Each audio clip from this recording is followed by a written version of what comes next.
టాలీవుడ్ లో ప్రస్తుతం betting apps promotions సంబంధించిన స్కామ్ హాట్ టాపిక్ గా మారింది. గతంలో తెలుసో తెలియకో తెలుగు చలనచిత్ర పరిశ్రమకు చెందిన పలువురు నటీనటులు, టెలివిజన్ రంగానికి చెందిన సెలబ్రిటీలు, యాంకర్లు, సోషల్ మీడియా ఇన్ఫ్లుయెన్సర్లు పలు బెట్టింగ్ యాప్లను ప్రమోట్ చేశారు. కొన్నాళ్లుగా బెట్టింగ్ యాప్స్ ప్రమోషన్స్ ఊపందుకున్నాయి. దీంతో చాలా మంది అమాయకులు టాప్స్ ను డౌన్లోడ్ చేసి తమ ఖాతాలోనే డబ్బులను పోగొట్టుకున్నారు.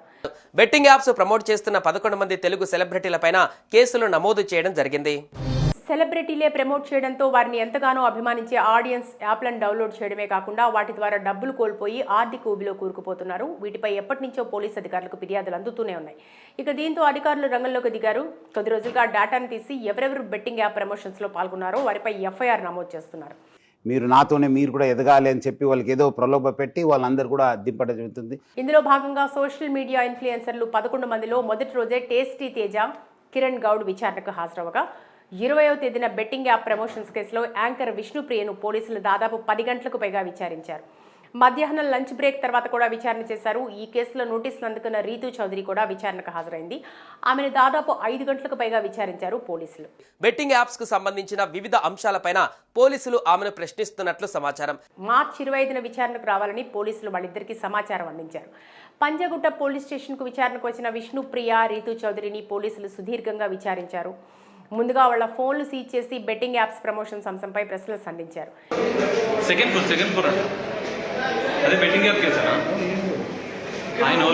ఈ విచారణలో రీతూ చౌదరి విష్ణుప్రియాను బుక్ చేసినట్టు తెలుస్తోంది. అసలు ఈ బెట్టింగ్ యాప్స్ గురించి తనకు తెలియదని చెప్పుకొచ్చినట్టు పోలీస్ వర్గాలు చెప్తున్నాయి.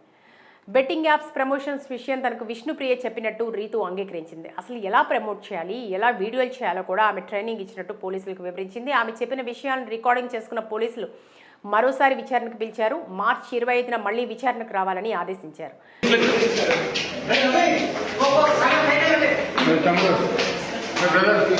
విష్ణుప్రియ విచారణలో చాలా విషయాలు తెలిసినట్టు పంజగుట్ట పోలీసులు తెలిపారు. తనకు బెట్టింగ్ యాప్స్ నుంచి భారీగానే డబ్బులు వచ్చాయని ఆమె అంగీకరించినట్టు తెలుస్తోంది. దీనికి సంబంధించిన బ్యాంక్ లావాదేవీలపై పోలీసులు దర్యాప్తు చేశారు. ఆమె బ్యాంక్ స్టేట్మెంట్లు కూడా తీసుకురావాలని పోలీసులు ముందుగానే చెప్పారు. అందులో పెద్ద పెద్ద లావాదేవీల గురించి ప్రశ్నలు సంధించారు.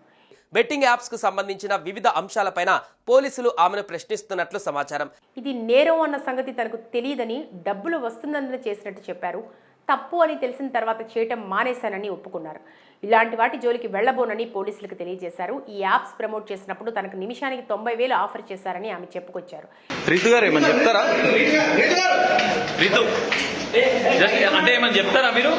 ఇలా చాలా యాప్స్ కు ప్రమోట్ చేసినట్టు తెలిపారు. విష్ణుప్రియ చెప్పిన వివరాలను పోలీసులు రికార్డ్ చేసుకున్నారు. ఇంకా దీనిపై విచారించాల్సి ఉందని, అందుకే మళ్లీ రావాలని చెప్పారు. మార్చి 25న విచారణకు రావాల్సిందిగా ఆమెకు సమాచారం ఇచ్చారు.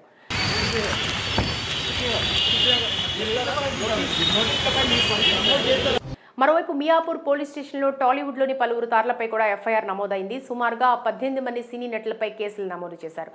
వారిలో మొదటి వరుసలో యాంకర్ శ్యామల, సుప్రీత, రీతూ చౌదరి, అజయ్, సన్నీ ఉన్నారు. ప్రమోట్ చేసిన సోషల్ మీడియా ఇన్ఫ్లుయెన్సర్లు, యూట్యూబర్లు, సెలబ్రిటీలపైన పోలీసులు కేసులు నమోదు చేశారు. మరోవైపు Vishnupriya, Bigg Boss fame Reethu, tasty Teja ఇప్పటికే పోలీసుల విచారణకు హాజరయ్యారు. అయితే మియాపూర్ స్టేషన్లో విజయ్ దేవరకొండ, రాణా దగ్గుపాటి, ప్రకాష్ రాజ్ వంటి ప్రముఖులపై కేసులు నమోదయ్యాయి. కొంతమంది హీరోయిన్లపైన కూడా కేసులు పెట్టారు. 2021లో కూడా ఆ కంపెనీ ఇంకో కంపెనీకి అమ్మేసి వాళ్ళు. అయితే తాజాగా ఈ కుంభకోణంపై సీనియర్ నటుడు ప్రకాష్ రాజ్ స్పందించారు. తన పేరు కూడా బెట్టింగ్ యాప్ ప్రమోషన్ స్కామ్ లో వినిపించడం మూలంగా ఆయన తాజాగా స్పందించారు. షూటింగ్ లో ఉన్నప్పటికీ కూడా హుటాహుటిన ఓ వీడియోను విడుదల చేస్తూ క్లారిటీ ఇచ్చారు. So 2017 9 years back for 1 year contract నేను చేసింది నిజం. అది తెలిసిన తర్వాత దాన్ని ఆపింది. బెట్టింగ్ యాప్లకు సంబంధించిన ప్రమోషన్స్ ను తాను ఎప్పుడో మానేశానని చెప్పారు. 2016లో తన దగ్గరికి ఇలాంటి యాడ్ వచ్చిందని, యాడ్ లో నటించానని తప్పు ఒప్పుకున్నారు. ఆ తర్వాత చాలా మంది మీరు ఇలాంటి యాప్స్ ను ప్రమోట్ చేయడం సరికాదు అంటూ ప్రశ్నించారన్నారు. అయితే అప్పటికే తనకు వాటి గురించి తెలియక అగ్రిమెంట్ మూలంగా ప్రమోట్ చేశానని చెప్పారు. అది ఒక 2016 ఒక 9 years బ్యాక్ ఇలాంటి ఒక యాడ్ నా దగ్గరకు వచ్చింది, నేను చేశాను. అలాగే విజయ్ దేవరకొండ టీం కూడా ఎలాంటి ఇల్లీగల్ ప్రమోషన్స్ చేయలేదు. లీగల్ ఉన్న కంపెనీలకు విజయ్ దేవరకొండ ప్రమోషన్ ఇచ్చానంటూ క్లారిటీ ఇచ్చారు. ఇక దగ్గుపాటి రాణా కూడా ఇదే విషయాన్ని వెల్లడించారు.